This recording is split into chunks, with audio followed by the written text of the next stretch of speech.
നമസ്കാരം, എല്ലാവർക്കും പുതിയ വീഡിയോയിലേക്ക് സ്വാഗതം. 3 വർഷത്തിലൊരിക്കൽ മാത്രം നമ്മെ തേടിയെത്തുന്ന പ്രപഞ്ചത്തിലെ ഏറ്റവും വലിയ ആത്മീയ വാതിൽ എന്ന് വിശേഷിക്കാവുന്ന ആ ഒരു അപൂർവ പുണ്യദിനത്തെക്കുറിച്ചിട്ടാണ് ഇന്ന് നമ്മൾ സംസാരിക്കുന്നത്. വിഷ്ണു ഭക്തർ അതീവ ഭക്തിയോടെ കാത്തിരിക്കുന്ന പരമ ഏകാദശി. പരമ എന്നാൽ ഏറ്റവും മികച്ചത് അല്ലെങ്കിൽ ഏറ്റവും ഉന്നതമായത് എന്നാണ് അർത്ഥം. ഒരേ സമയം ലക്ഷ്മി നാരായണ അനുഗ്രഹവും പൂർണ്ണമായ പാപമോചനവും നൽകി നമ്മുടെ ജീവിതത്തിലെ ദാരിദ്ര്യവും ദുഃഖങ്ങളും വേരോടെ പിഴുതെറിയാൻ ഈ ഒരൊറ്റ വ്രതാനുഷ്ഠാനത്തിന് സാധിക്കുമെന്നാണ് പുരാണങ്ങൾ പറയുന്നത്. ജീവിതത്തിൽ നമ്മൾ എത്ര സമ്പത്തോ പ്രശസ്തിയോ നേടിയാലും ഭഗവാനെ അറിയാനും നമ്മുടെ സ്വാർത്ഥത്തെ മനസ്സിലാക്കാനും സാധിച്ചില്ലെങ്കിൽ അതാണ് ഏറ്റവും വലിയ ദാരിദ്ര്യം. പരമ ഏകാദശി എന്നാൽ ജീവിതത്തിൻ്റെ യഥാർത്ഥ ലക്ഷ്യം മറന്നുപോയ ജീവനെ അതിലേക്ക് തിരികെ നയിക്കുന്ന ആത്മീയ വാതിലാണ്. എത്ര ഭക്തിയോടെ നമ്മൾ ഈ വ്രതം അനുഷ്ഠിക്കുന്നുവോ അത്രയും പുണ്യമാണ്. ഇതിലൂടെ അശ്വമേധ യോഗത്തിന് തുല്യമായ ഫലം ലഭിക്കുമെന്നാണ് പുരാണങ്ങൾ പറയുന്നത്. ഈ പ്രാവശ്യം 2026 ഈ പരമ ഏകാദശി തിഥി വരുന്നത് ജൂൺ മാസം 11-ാം തീയതി വ്യാഴാഴ്ച വെളുപ്പിന് 12:58 ബുധനാഴ്ച അർദ്ധരാത്രി കഴിഞ്ഞ്. ഇത് വ്യാഴാഴ്ച രാത്രി 10:30 വരെ നീണ്ടു നിൽക്കും. അതിനാൽ ജൂൺ 11 വ്യാഴാഴ്ചയാണ് നമ്മൾ ഏകാദശി വ്രതം അനുഷ്ഠിക്കേണ്ടത്. ഹരിവാസര സമയം വരുന്നത് ജൂൺ 11 വ്യാഴാഴ്ച വൈകുന്നേരം 5:12 മുതൽ ജൂൺ 12 വരെ വെള്ളിയാഴ്ച വെളുപ്പിന് 3:51 വരെയാണ്.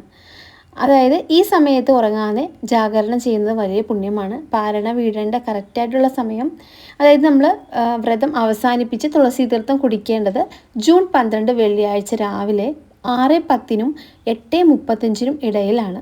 അപ്പോൾ വ്രതാനുഷ്ഠാനങ്ങളും ഭക്ഷണക്രമമൊക്കെ നമ്മൾ എല്ലാ വീഡിയോയിലും കറക്റ്റായിട്ട് പറയുന്നതാണ്. നമുക്ക് യഥാവിധി വ്രതാനുഷ്ഠിക്കാൻ സാധിക്കുന്നവർ ദശമി ദിവസം ബുധനാഴ്ച ഒരു നേരം മാത്രം അരിയാഹാരം കഴിക്കാൻ നോക്കുക.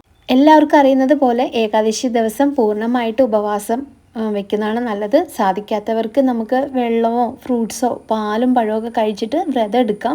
നമ്മുടെ ഇപ്പോഴത്തെ സാഹചര്യത്തിൽ പലവർക്കും പല രീതിയിലുള്ള അസുഖങ്ങളും കാര്യങ്ങളൊക്കെ ഉള്ളതുകൊണ്ട് ഗർഭിണികളുണ്ടാവാം, പ്രായമുള്ളവരുണ്ടാവും, പിന്നെ ചെറുപ്പക്കാരാണെങ്കിലും പല രീതിയിലുള്ള മരുന്നുകൾ കഴിക്കുന്നവരുണ്ടാവും. അപ്പോൾ അതൊക്കെ അനുസരിച്ചിട്ട് നിങ്ങളുടെ ആരോഗ്യസ്ഥിതി അനുസരിച്ചിട്ട് മാത്രം വ്രതം എടുക്കാൻ നോക്കുക.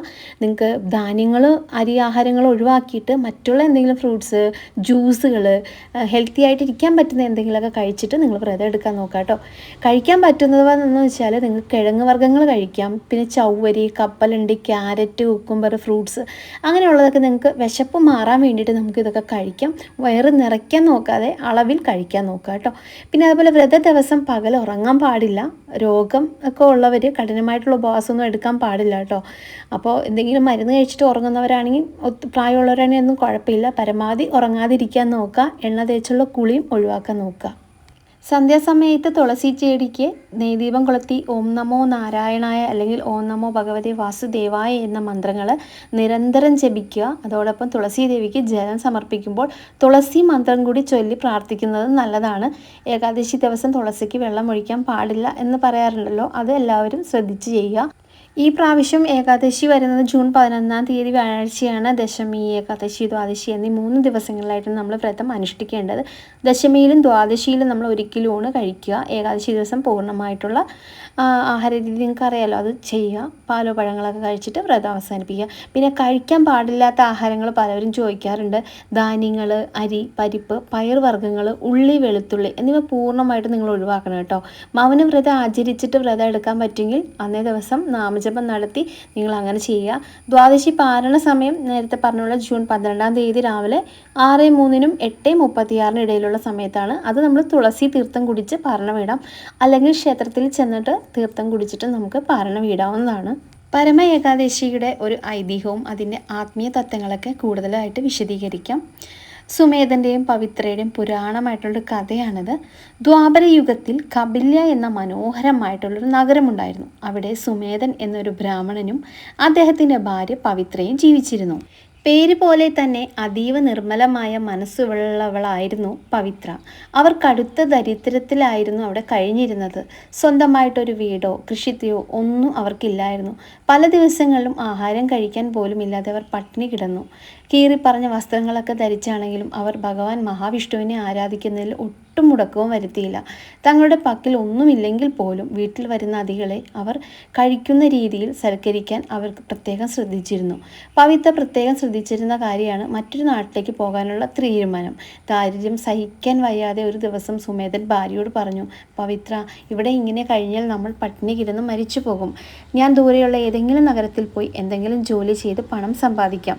എന്നാൽ വിവേകശാലിയായ പവിത്ര ഭർത്താവിൻ്റെ സ്നേഹത്തോടെ തടഞ്ഞുകൊണ്ട് പറഞ്ഞു, നാഥ, നമ്മൾ ഇപ്പോൾ അനുഭവിക്കുന്ന ഈ കഷ്ടപ്പാടുകൾ നമ്മുടെ മുൻജന്മ കർമ്മഫലങ്ങളുടെ ഫലമാണ്. നമ്മുടെ കർമ്മദോഷം മാറാതെ നമ്മൾ ഏത് നാട്ടിൽ പോയാലും ഈ ദാരിദ്ര്യം നമ്മെ പിന്തുടരും. ഭഗവാന്റെ നിശ്ചയമില്ലാതെ ഇവിടെ ഒന്നും സംഭവിക്കില്ല. അതിനാൽ നമുക്ക് ഈ നാട്ടിൽ തന്നെ തുടർന്ന് ഭഗവാനെ ധ്യാനിച്ച് ജീവിക്കാം. കർമ്മവിനകൾ തീരുമ്പോൾ ഭഗവാൻ നമ്മെ അനുഗ്രഹിക്കും. ഭാര്യയുടെ വാക്കുകളിലെ ആ സത്യം മനസ്സിലാക്കിയ സുമേധൻ ആ യാത്ര വേണ്ടെന്നുറപ്പിച്ചു. അങ്ങനെയിരിക്കെ ഒരു ദിവസം അവരുടെ ഭവനത്തിലേക്ക് മഹാതപസ്വിയായ കഠിന്യ മഹർഷി കടന്നു വന്നു. ദരിദ്രരാണെങ്കിലും ആ ദമ്പതികൾ മഹർഷിയെ കാൽ കഴുകി വണങ്ങി സ്നേഹത്തോടെ സ്വീകരിച്ചു. അവരുടെ ഭക്തിയിലും ആ അതീവ സന്തുഷ്ടരായ മഹർഷിയോട് സുമേധൻ തങ്ങളുടെ ദാരിദ്ര്യത്തിൻ്റെ ഒരു പരിഹാരം നിർദ്ദേശിക്കാൻ അപേക്ഷിച്ചു. അപ്പോൾ മഹർഷി പറഞ്ഞു, നിങ്ങളുടെ കഷ്ടപ്പാടുകൾ മാറാൻ പുരുഷോത്തമ മാസത്തിലെ ഈ വരുന്ന പരമ ഏകാദശി വ്രതം അനുഷ്ഠിക്കുക. ഏകാദശി മുതൽ അമാവാസി വരെയുള്ള ഈ 5 ദിവസങ്ങളിൽ പൂർണ്ണ ശുദ്ധിയോടെ പഞ്ചരാത്ര വ്രതം നോൽക്കാൻ സാധിച്ചാൽ മഹാവിഷ്ണു പെട്ടെന്ന് പ്രത്യക്ഷപ്പെടും. ഭഗവത് ദർശനവും സമൃദ്ധിയും ഈ വീഡിയോയിലൂടെ പറയുന്നുണ്ട്. മഹർഷിയുടെ ആ ഉപദേശപ്രകാരം അവർ രണ്ടുപേരും 5 ദിവസവും കഠിനമായിട്ടുള്ള വ്രതം അനുഷ്ഠിക്കുകയും രാത്രി ഉറങ്ങാതെ ഭഗവത് നാമങ്ങൾ ജപിക്കുകയും ചെയ്തു. വ്രതാവസാനം ഭഗവാൻ മഹാവിഷ്ണു അവരുടെ മുന്നിൽ പ്രത്യക്ഷപ്പെടുകയും അവരുടെ പാപങ്ങൾ ഇല്ലാതാക്കി അവർക്ക് വലിയ സമ്പത്തും സമൃദ്ധിയും നൽകി അനുഗ്രഹിക്കുകയും ചെയ്തു. ഭൗതിക സുഖങ്ങൾക്ക് ശേഷം അവർക്ക് പരമപദവും നൽകി മോക്ഷവും ലഭിച്ചു. അതുപോലെ തന്നെ വേറൊരു കഥയുണ്ട്. ഏകദേശം 107 വർഷങ്ങൾക്ക് മുൻപ് ഗുരുവായൂരിൽ ജീവിച്ചിരുന്ന വലിയൊരു ഭക്തനായിരുന്നു കുഞ്ഞിക്കാവ് നമ്പൂതിരിപ്പാട്. ഒരിക്കൽ തിരുവാഞ്ചകുളത്ത് സപ്താഹം കഴിഞ്ഞയുടൻ അദ്ദേഹത്തിന് ഗുരുവായൂരപ്പനെ കാണാൻ വല്ലാത്തൊരു ഭ്രമം തോന്നി. ഉടൻ തന്നെ വഴിയിൽ കണ്ട ചോയ്യുണ്ണി എന്ന സാധാരണക്കാരൻ്റെ കാളവണ്ടിയിൽ അദ്ദേഹം കയറി യാത്ര ചെയ്ത് മമ്മിയൂർ ക്ഷേത്രത്തിൻ്റെ അടുത്തെത്തിയപ്പോൾ കൂലി കൊടുക്കാനായിട്ട് നോക്കിയ തിരുമേനി പരിഭ്രാന്തനായി. അദ്ദേഹത്തിൻ്റെ പണപ്പൊതി എവിടെയോ വീണുപോയിരിക്കുന്നു. തിരുമേനി അതീവ സങ്കടത്തോടെ ചോയ്യുണ്ണിയോട് പറഞ്ഞു, എൻ്റെ കയ്യിൽ പണമില്ല, എന്നോട് ക്ഷമിക്കണം, ഇല്ലത്ത് ചെന്നാൽ ഞാൻ പണം തരാം. 8 മക്കളും ഭാര്യയുമായി കടുത്ത പട്ടിണിയിലായിരുന്ന ചോയ്യുണ്ണിക്ക് ആ ദിവസത്തെ ഏക വരുമാനമായിരുന്നു അത്.